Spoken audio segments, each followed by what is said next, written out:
Maayong gabi kanyong tanan, ani nausap kita karon sa tuang tulumanon o sa tuang programa nga tuang gitawag o pamalandong sa Ebanghelyo sa Domingo. And then di isa nato kalimtan nga aniana kita karon sa panahon sa Advento.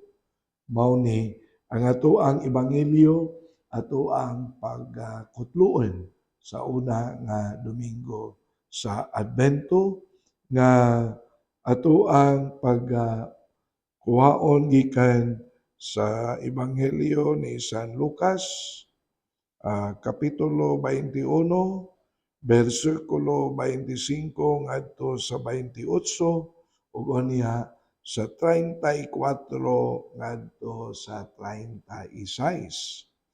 Ang Ginoo manaa kaninyo. Pagbasa gikan sa Santos nga Ebanghelyo sumala ni San Lucas. Himayaw nikaw o Ginoo. Si Jesus mingon sa iyang mga tinun-an. Aduna unyay mga ilhanan diha sa adlaw o sa bulan o sa mga kabituonan.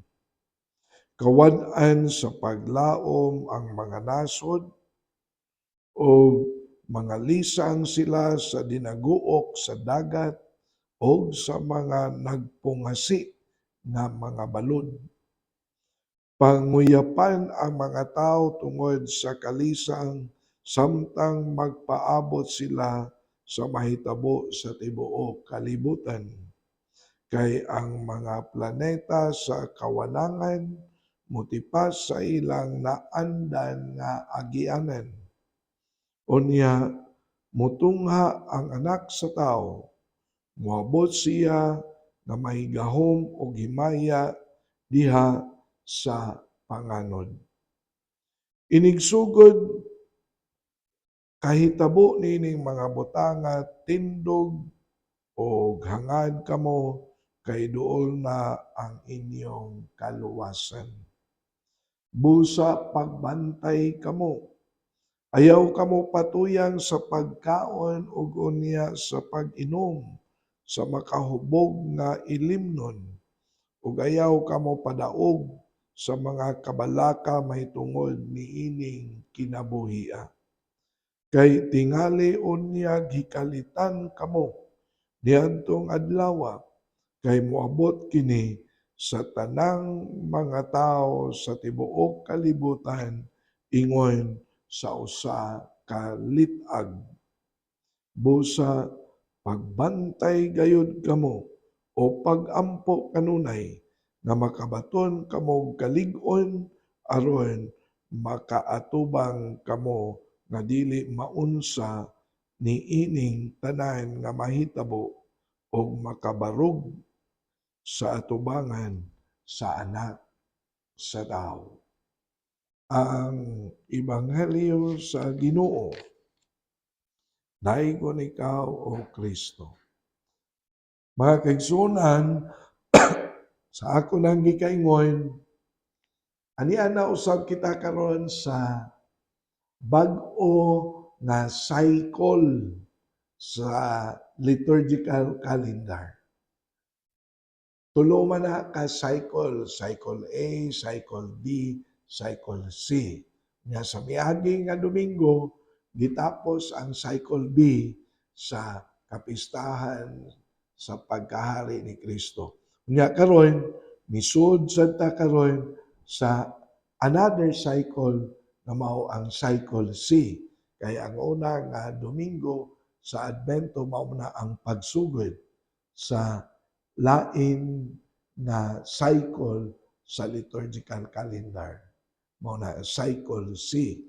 And then kung ato sad nga tan-awon mga kaigsuonan, ang una pod nga Domingo sa Advento mausab ang gitawag og National AIDS Sunday. And then World Day for People with Disabilities. So atong iampo ang mga physically handicapped nato mga kaigsuonan. Ug usab ang atong mga kaigsuonan usab na na takdan sa sakit nga AIDS. Ato silang iampo, dili nato sila tulisokon o pakasad-on. Okay? So, they need our love and respect, and they need our prayers. So, balik ta sa una nga Domingo sa Advento. So, may sa tingali nga maghiskot sa tag unsa pod ni ang Advento, no? Etymologically speaking, so ang root word sa Advento gikan man gyud na sa Adventus, arrival or coming, pag-abot. Mao na ang upat man ni siya ka semana. Mao na nay kung inyong mabantayan sa mga simbahan karon dunay gitawag og Advent wreath, corona sa Advento. Nya dunay upat ka kandila. Nya sa upat ka kandila dunay usa nga ang color ana pink and the rest violet.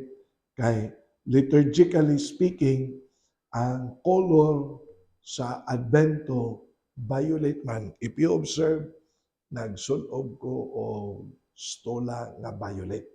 Kay that's the liturgical color of the season of Advent. Unya, ang Advento o ang corona sa Advento, doon na siya ay matawag na to o pink na siya. No? And then, unang gitawag o Gaudete Sunday. So, mao na ang ikatulo nga Domingo sa Advento. Nya ang Advento mo EDSA na sa Christmas Eve na Christmas na yung pagsud sa Pasko. Mao ni nga kung inyong mabantayan for the whole season of Advent, meaning upat ka semana, ang mensahe yun ana nagiskot na kanunay balik-balik na mensahe nga mingon pagbantay kamo, pagmata kamo, pagtukaw kamo kay dunay moabot ug unya ang moabot mao ang atong Ginoo. Balik-balik na ang mao nga tema. Mao na from the etymological meaning of the word Advent, which is coming from the Latin word adventus, na nagpasabot, pag-abot, arrival, or coming. So, the best question nga ato aside nga mapangutana, who will be the one to arrive? Kinsa man ning moabot? Mao na nga kining panahon sa Advento, mao ni ang gitawag og pagbansay-bansay. Unsa may bansay-bansayon? Atong bansay-bansayon ang atoang kaugalingon kung kanus-a, kung moabot na ang Ginoo. Mao na sa season of Advent, duha ka matawag natong celebrations ang atoang gipangandaman. Number one, ang Pasko nga mao ang incarnation, and then mao ang pagkatao ni Kristo. We are very familiar with that. So, ang pagkatao ni Kristo sa Pasko nagkinahanglan usab na og pagpangandam. And Advent season is a time for this. Nga ikaduha, ang Advento sa panahon sa misa, pagpangandam, pagbansay-bansay sa ato ang kaugalingon sa pag-abot unya sa second coming of the Lord. Ang ikaduha niyang pag-abot nga mao ang gitawag og parousia. So that's a Greek word, the second coming of the Lord. So kining duha, the Christmas and the second coming of the Lord. So doon na ni sila'y matawag na to og gibug-aton sa atoang nga kinabuhi. Kay ang pag-abot ni sa Ginoo mao man ni siya ang pag-abot sa manluluwas. Sa ato pa, if we talk about nga si Kristo mo'y atong manluluwas, so we have to prepare ourselves. Kay makasasala man ta. Doon naman tayo mga human errors. So, aron inigabot sa manluluwas, kay baw na ta, unsay ato ang panginahanglan, unsa say angayan nga luwason sa ato ang kaugalingon. And we can present that and we can ask that from the Lord.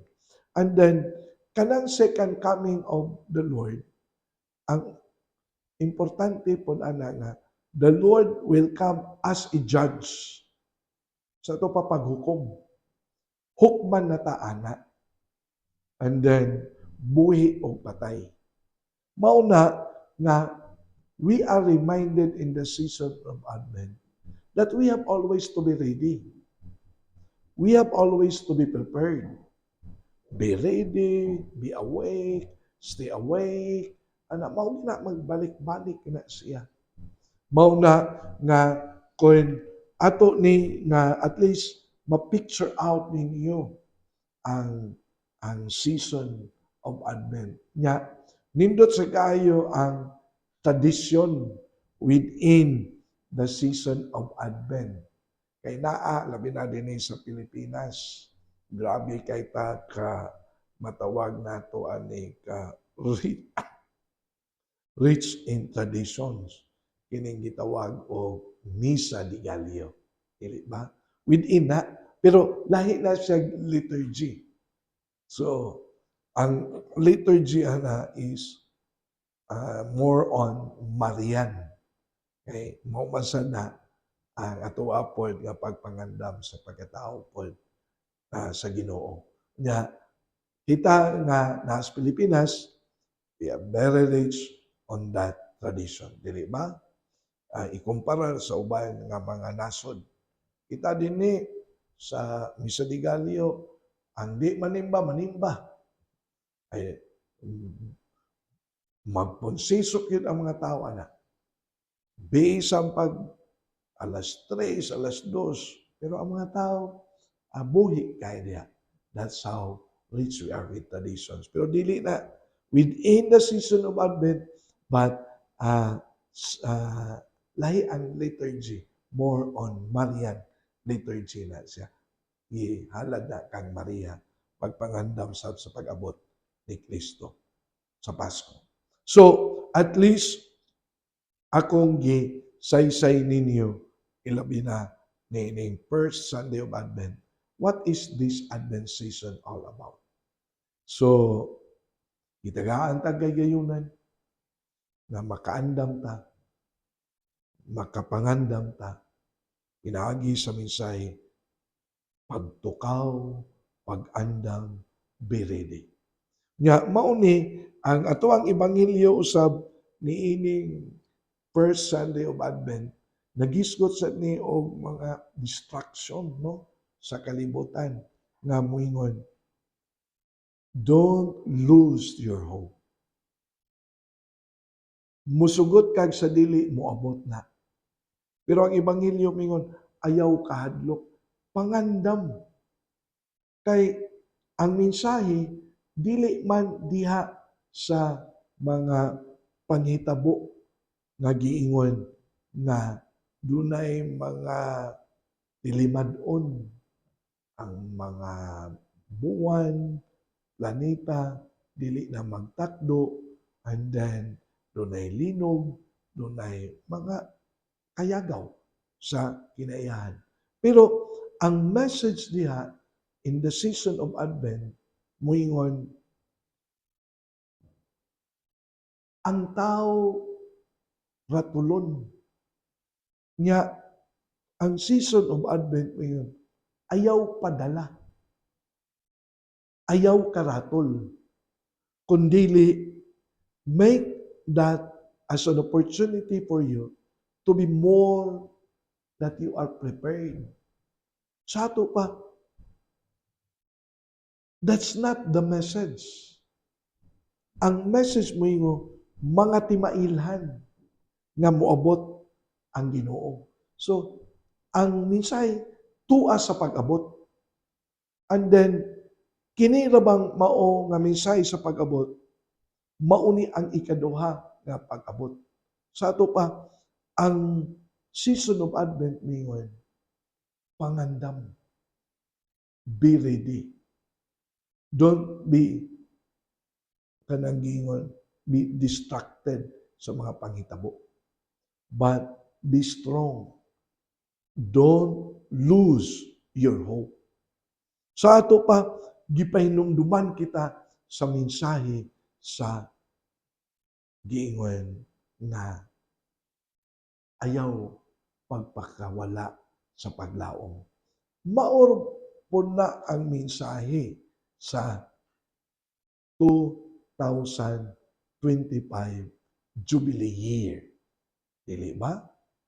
Ang 2025 Jubilee Year, mingon, we are in our journey that we are the pilgrims of hope.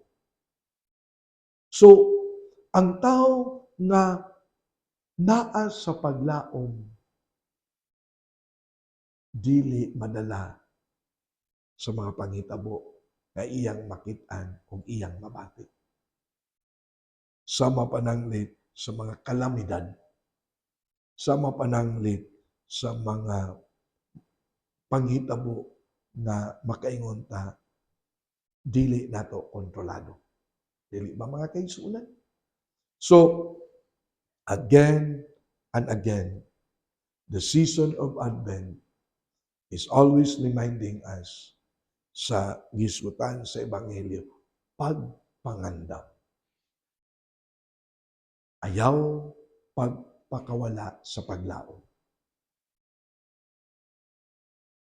Ayaw kahadlok. Kay inigabot sa Dios, iyang ihatag ang ganti sa atuang pagka sumusunod, tinuod na Kristiyano, tinuod na tinunan niya. God will give His reward to us. Okay? Ayaw pagpakawala sa paglaom. Just be ready all the times of the coming of the Lord. So napiton ko kamo karon na atuwa pong iapil sa pag-ampo at mga kaigsuonan nga mga masakiton. Amo lang itong amahan, ayuwa sa mga sakit, ang among mga kaigsuonan, labi naning nagsunod nining among programa sa pamalandong sa Ebanghelyo sa Domingo. Ayuha ang ilang tagsa-tagsa ka mga sakit. Amo sang iapil sa pag-ampo ang mga nagatiman kanila. Nagayon sila kadasig, taas nga pasensya, aron makapadayon sila sa pagpangalagad sa mga masakiton.